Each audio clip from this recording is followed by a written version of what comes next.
Chapter 35. The Sunlight of the Spirit. The sun rose crisp and golden over the Wachita River Correctional Unit, painting the grounds in a light that seemed impossibly vibrant after 3 years behind gray walls. Cody Steele stood at the prison gate, his hands clasping the worn handle of his guitar case. The morning air hit him like a revelation, sharp, clean, full of promise. He didn't move right away. Instead, he stood there, letting the enormity of the moment settle over him. The world stretched out before him, boundless, while behind him, the gates clanged shut. A chapter closed. "Cody!"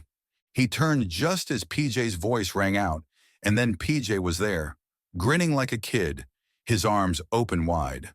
Cody barely had time to react before PJ pulled him into a bear hug.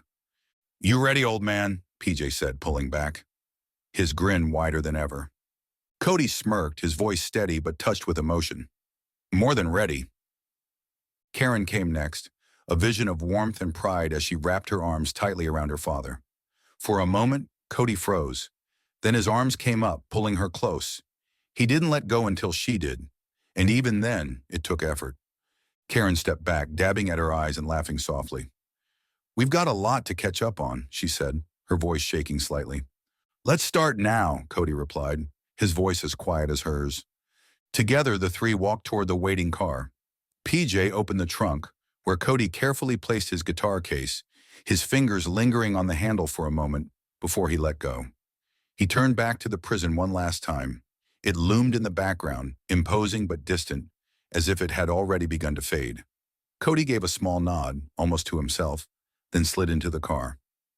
As PJ started the engine, Karen placed a hand on Cody's shoulder. He glanced at her, her expression a mirror of his, hopeful, cautious, ready.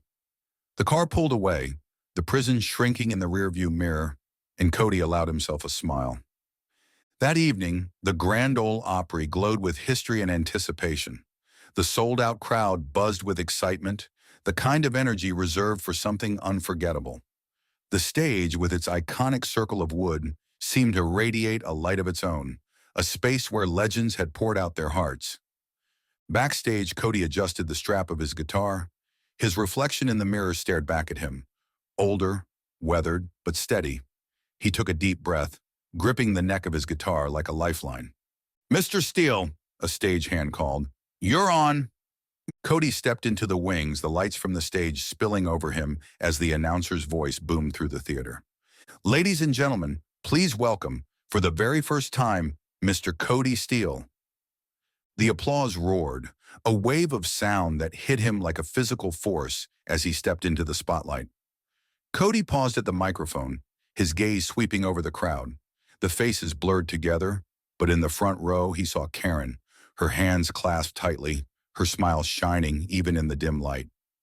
Cody leaned into the microphone, his voice steady and warm.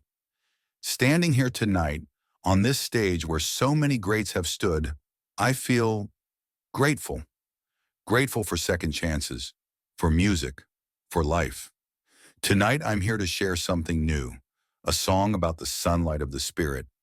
He strummed the opening chords, the melody soft and tender, growing as his voice rose to meet it. "In the shadows of my doubts I stumbled lost and worn, but the dawn has shown its face to a path newly born." The music swelled, the chorus lifting the crowd into a shared moment of grace. Walking in the sunlight of the spirit, stepping to a tune that the angels might hear it. Every step I take is a note in a song, in the sunlight of the spirit, where I belong. In the audience, Karen wiped tears from her cheeks, her applause mingling with the thunderous ovation. Across the miles in a quiet living room, Leilani watched on TV, her hand pressed to her heart as she murmured, "That's Cody. That's the man I knew he could be." Back on stage, Cody launched into the final verse, his voice ringing out with raw emotion. "Here on this stage where dreams are made, I stand to sing of the great parade, of souls marching, in the light of grace, in the sunlight of the spirit, I find my place." The last note hung in the air, trembling, before fading into silence.